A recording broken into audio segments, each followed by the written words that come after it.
ओं नमः भगवते हे वासुदेवाय।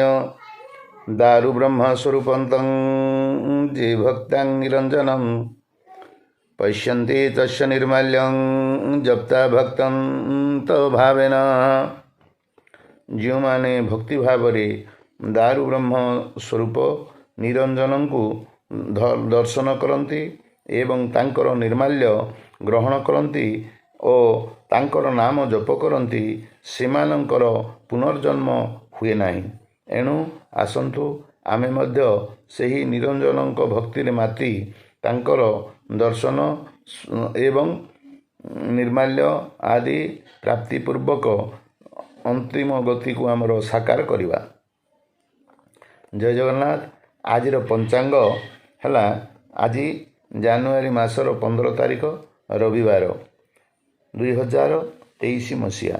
ଆଜିର ସୂର୍ଯ୍ୟୋଦୟ ହେଲା ସକାଳ 6:15 ଏବଂ ସୂର୍ଯ୍ୟାସ୍ତ ହେଲା ସନ୍ଧ୍ୟା 5:20। ଆଜି ଯୋଗିନୀ ଐଶାନ୍ୟ ଦିଗରେ ଅଛନ୍ତି। ରାତ୍ର 7:48 ପୂର୍ବ ଦିଗକୁ ଯିବେ। ଦିଗଶୂଳ ପଶ୍ଚିମ ଦିଗରେ ଅଛି।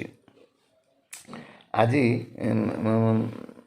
ମକର 2 ଦିନ, ମାଘ ମାସ, କୃଷ୍ଣପକ୍ଷ, ଅଷ୍ଟମୀ ତିଥି, ଚିତ୍ରା ନକ୍ଷତ୍ର। ଏହା ଭୋଗ କରିବ ରାତ୍ର 7:48 ପର୍ଯ୍ୟନ୍ତ।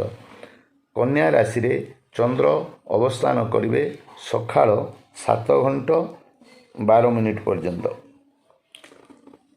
ଘାତ ଚନ୍ଦ୍ର ହେଲା ବୃଷ ରାଶିର 7:29 ପରେ ଆଉ କାହାର ଘାତ ଚନ୍ଦ୍ର ନାହିଁ। ମେଷ ରାଶିର ଘାତ ବାର। ଆଜି ମେଷ, ବୃଷ, କର୍କଟ, ସିଂହ, ତୁଳା, ବିଛା, ଧନୁ ଓ ମକର ରାଶିମାନଙ୍କର ଚନ୍ଦ୍ର ଶୁଦ୍ଧି ଅଛି। ଆଜି ଅଷ୍ଟମୀର ପାର୍ବଣ ଓ ଏକଦିଷ୍ଟ ଶ୍ରାଦ୍ଧ। ଆଜି ନଡ଼ିଆ ଖାଇବେ ନାହିଁ ରାତ୍ର 7:29 ପର୍ଯ୍ୟନ୍ତ। ସୋମବାର ଦିନ ନବମୀର ଏକଦିଷ୍ଟ ଓ ପାର୍ବଣ ଶ୍ରାଦ୍ଧ ଅନୁଷ୍ଠିତ ହେବ। ଆଜିର ଶୁଭ ସମୟ ଗୁଡ଼ିକ ହେଲା, ମେଷ ବୃଷ ରାଶି ପାଇଁ ଅତି ଶୁଭ ସମୟ ହେଲା 10:48 ଠାରୁ 1:12। ସାମାନ୍ୟ ଶୁଭ ସମୟ ହେଲା ସକାଳ 6ଟାରୁ 8:24 ଏବଂ ଅଶୁଭ ସମୟ ହେଲା 3:36 ଠାରୁ ସନ୍ଧ୍ୟା 6 ଘଣ୍ଟା ପର୍ଯ୍ୟନ୍ତ। ମିଥୁନ, କର୍କଟ, ସିଂହ ରାଶିର ଅତି ଶୁଭ ସମୟ ହେଲା ସକାଳ 6ଟାରୁ 8:12 ପର୍ଯ୍ୟନ୍ତ ଏବଂ ସାମାନ୍ୟ ଶୁଭ ହେଲା 8:24 ଠାରୁ 10:48 ପର୍ଯ୍ୟନ୍ତ ଏବଂ ଅଶୁଭ ସମୟ ହେଲା 1:12 ଠାରୁ 3:36 ପର୍ଯ୍ୟନ୍ତ।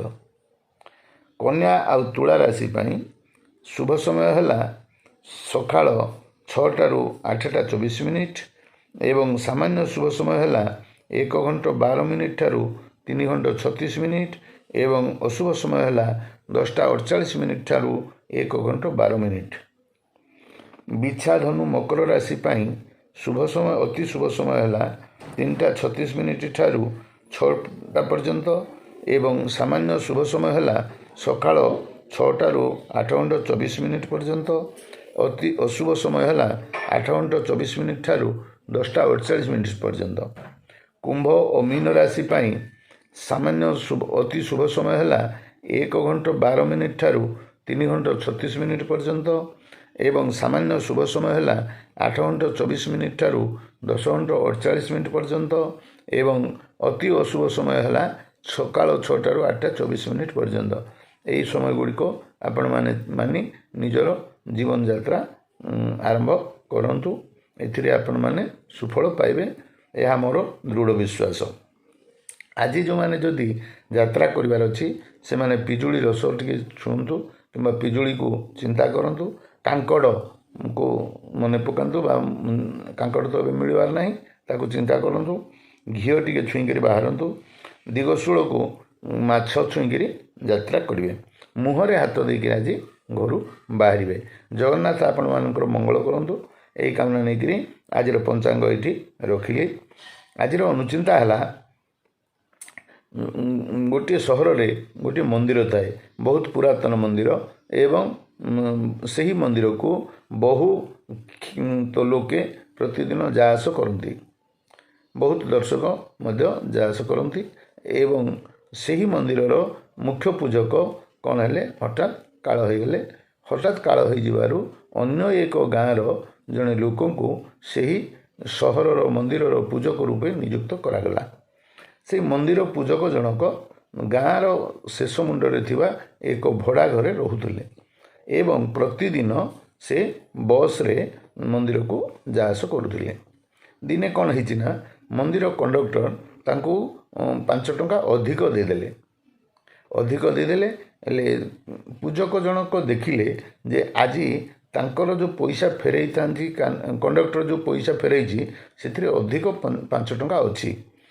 पूजक बड़ द्वंद्व पड़गले ये 5 टंका को फेरईबी कि रखी फेरईबी कि रखी यही चिंतार ही से माती कर रहे। इतिमध्य कौन है मंदिर आसी पहुँचीगला। मंदिर जो पहुँचीगला पहुँची जीवार पूजक कौन कले ना कंडक्टर को तांकर 5 टंका को फेरई देले कहले आज्ञा आपण मते अधिक 5टी टंका देइचंती तेणु आपण को यही 5 टंका नहीं जातु। पूजक जिते बेले कंडक्टर को 5 टंका फेरई देवा देखी कंडक्टर खुशी रे हसी देले एवं कहले कंडक्टर कहले मु जानी जानी आपण को ये 5 टंकाटी अधिक देइथिली काहींकि ना मु आजी आपण को मंदिर को दर्शन करने को जाइथांती। मोर इच्छा थिला जे एडे बड़ मंदिर एडे बड़ पूजक जदि जाउचंदी तांकर हृदयटा केमिति यह जानिबा पई मु आपन को देइथिली। जा हो आपणकर सचोटता देखि मु आपन को धन्यवाद दउची। एतिके बेले पूजक जनक सही ठाकुर हाथटा जोड़ी देले कहले भगवान आपण मोर जो अंतरात्मार जो स्वरटा देले जो अंतरात्मार मोर जो स्वरटा बाहरला ये पैसाटा कंडक्टर को फेरेबी कि नहीं फेरेबी कि रखी यही द्वंद्व भितर मु माती थी किंतु मोर अंतरात्मार स्वर तांको फेरई देवा बाध्य कला एवं से अंतरात्मार स्वर बल मु कौन कली ना कंडक्टर को 5 टंका फेरई देली। से 5 टंका फेरई देवार बड़ जिनस होनी टंकाटा बड़ जिनस होनी किंतु मो प्रति कंडक्टर जो मनोभाव आसला जो भाव से मते देखिला ताहा हूँ बड़ जिनस एवं मोर कहबार उद्देश्य आमे माने मध्य प्रतिदिन से अंतरात्मा को जागृत करवा से अंतरात्मार स्वर को निज निजर कार्य जदि विनियोग करवा लगेवा ताहले आमे मध्य दिने भल मनीष हो परिवा आम देहर आम भितर मध्य से भक्ति भाव जात हेबो एवं आमे निजर चलापथ को से अंतरात्मार स्वर को चिन्ही कार्य लगैले आमे आम चलापथ को सुख और समृद्धवंत करिपरिबा। जय जगन्नाथ। आपणकर चलापथ कुसुमित हेउ आपणकर मंगल कामना करी मोर वक्तव्य को एठी रखिले। जय जगन्नाथ। दयाकरी मोर ये चैनल को सब्सक्राइब करिवे लाइक करिवे एवं शेयर करिवे। आपणकर शेयर और लाइक रो अपेक्षा रहिली।